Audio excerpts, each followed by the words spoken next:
আসসালামু আলাইকুম। দেশীয় প্রবাসী, আশা করি সবাই ভালো আছেন। আর দেখতে পাচ্ছেন আমার ছাদ বাগানে লাউ গাছ হয়েছে এবং লাউ গাছে আলহামদুলিল্লাহ এই যে দেখতে পাচ্ছেন লাউ ধরেছে। আমার এখানে জায়গা কম, তারপরও আমি চেষ্টা করেছি তার ভিতরে লাউ গাছ লাগানো এবং সিম গাছ লাগিয়েছি। দেখতে পাচ্ছেন যে গাছে লাউ ধরেছে।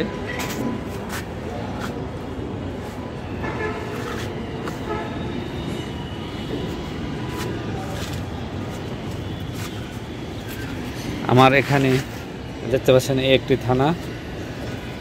থানা, এই দুইটিতে লাউ গাছ লাগিয়েছি এবং এই যে একটা থানা, এখানে হলো সিম গাছ।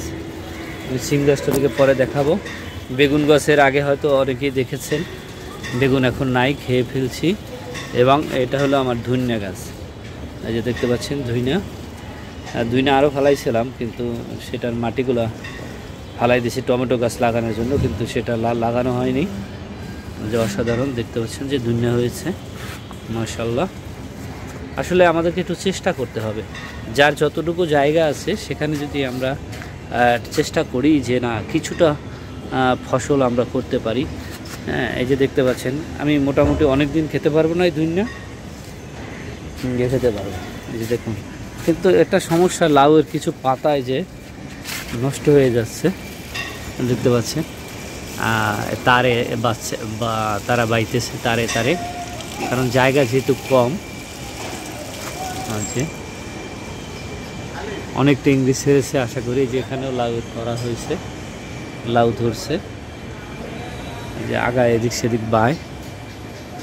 তো আপনারা যারা এখনও আমার চ্যানেলটি সাবস্ক্রাইব করেন নাই, প্লিজ চ্যানেলটি সাবস্ক্রাইব করে সাথে থাকবেন এবং নতুন নতুন ভিডিও পেতে চ্যানেলটি সাবস্ক্রাইব করবেন এবং ভিডিওটি শেয়ার দিয়ে সবাইকে দেখার সুযোগ করে দিবেন। এখানে আমার ড্রাগন গাছ আছে, দেখতে পাচ্ছেন ড্রাগন গাছ। তারপরে আমি বেগুন গাছ লাগিয়েছি। এখানে একটি পুরনো পুঁই গাছ আছে যেটা আটিতে ভরে গেছে, কিছুদিন আগে আটি এবং শাক খেয়েছি, এই যে কেটে কেটে দেখতে পাচ্ছেন। এই যে দেখতে পাচ্ছেন আমার লাউ গাছ কোথায় এসেছে, মানে তার ধরে ধরে তারা সামনে এগিয়ে যাচ্ছে। আলহামদুলিল্লাহ আমার সিম গাছ, এই যে সিমের ফুল দেখতে পাচ্ছেন, ফুল এসেছে, এই যে সিম গাছ। আসলে জায়গার স্বল্পতা, এগুলো কোথায় বাওয়াবো, সিম গাছ তো খালি গাছে বেতে চায়, মানে বাইতে চায়। এই যে ফুল আসছে, আশা করি হবে। এই যে আবার একটা কুমড়ো গাছ হচ্ছে, এই কুমড়ো গাছটাও আমি যে গাছের সার দিয়েছি, সার বলতে মানে আমি যে সবজিগুলো বাসায় খাই, যেমন মিষ্টি কুমড়া, লাউ বা আলু, যে কোনো সবজি, আমি সেই সবজির ছোলাগুলো পচিয়ে তারপরে আমি এই গাছে সার দিই।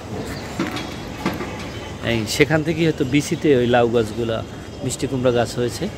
আর এই যে লাউ গাছ দেখতে পাচ্ছেন, এই লাউ গাছ আমি নার্সারি থেকে চারা আনছি, লাউ এবং সিম গাছ এবং ওই বেগুন গাছ দেখতে পাচ্ছেন। তো সবাই ভালো থাকবেন, আশা করি যার যতটুকু জায়গা আছে চেষ্টা করবেন এভাবে অন্তত কিছু সবজি যদি নিজে লাগাতে পারেন, অন্তত যদি 5-10 দিনও খাওয়া যায়।